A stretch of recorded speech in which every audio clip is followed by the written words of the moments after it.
Kamru Choudhary, how do you look at what's happening in Ladakh, the demand for 6th schedule, protection, special provision under 6th schedule, as well as statehood, the promises which have been repeatedly made by BJP?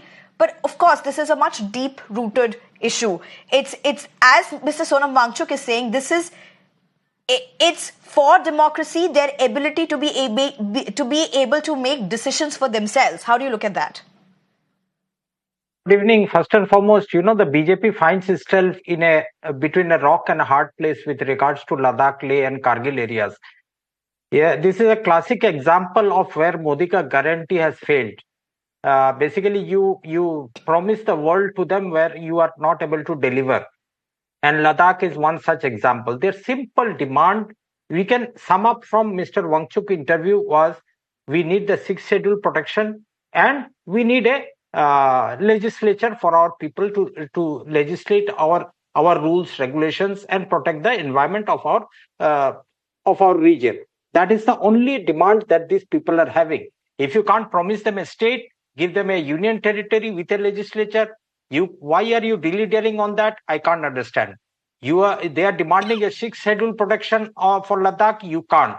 Because the simple reason out here, BJP in its myopic policies towards Jammu and Kashmir, in their resolve to withdraw the Article 370 and Article 335A from Jammu and Kashmir, have made all these tribal dominated areas like orphans out here, nobody to care for. You promise something, it's time to deliver, you better deliver. Otherwise, people like Wangchuk, who have got a very tremendous following all around Ladakh, will be sitting on hunger strike in the days to come. Look what the BJP government has done to the state of Manipur, where two communities are completely at war amongst themselves. There's a genocide happening in Manipur, and there is a BJP government in the state with no solution in place.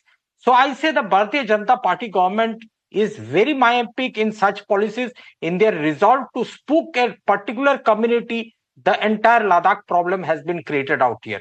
You take this Ladakh in isolation, it's another problem. You take the Kargil in isolation, it's a big problem. You take the Leh in isolation, there is a big problem.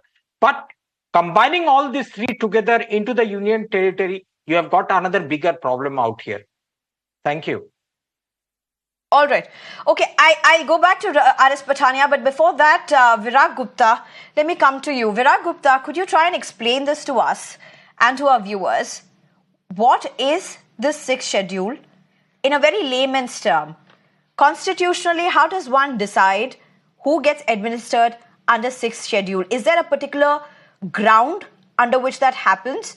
Or is there a committee that needs to look into it? How is this implemented? Considering there are states that are being given the autonomy under Schedule 6 and there are others like Ladakh that are demanding for it.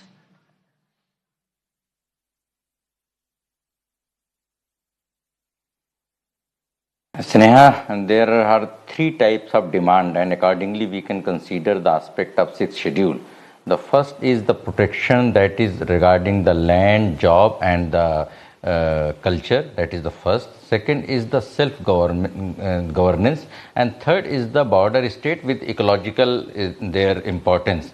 Now, when both the states were formed, so Jammu and Kashmir has the separate their own legislative assembly, but Ladakh they don't have.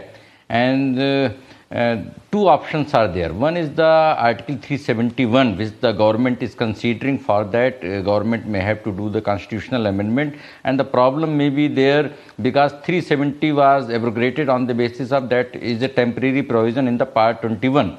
And in the same manner, 371 provisions are the temporary, but it's difficult to implement because for that purpose, government may have to the constitutional amendment, and those provisions may not fulfill the aspirations of the Ladakhi people.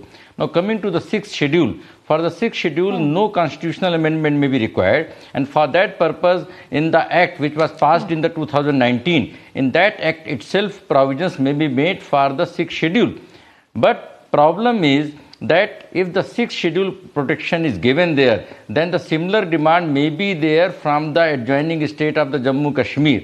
That is the one thing. Now, secondly, in the sixth schedule, local aspirations may be fulfilled in many aspects. They will get the financial independence to recover the taxes. They can use that fund for the development of school, hospitals and other things. They will have their own laws regarding the family laws, for which we are talking about the UCs and other things. So they can have their own laws relating to the land, culture and the family laws, etc. So for that purpose, as per the sixth schedule, what type of autonomy is given, and there will be a big say of the governor that what type of these district councils will use those powers. So I think sixth schedule can be better options. For that purpose, they will get the more autonomy, and it's easy to implement through the legislative process. But how it can be done, why it should be done, because we have to consider that out of 1.6 lakhs square kilometer area of the Ladakh, almost only 60,000 is within our control, and the remaining portion is in the Pakistan and the China.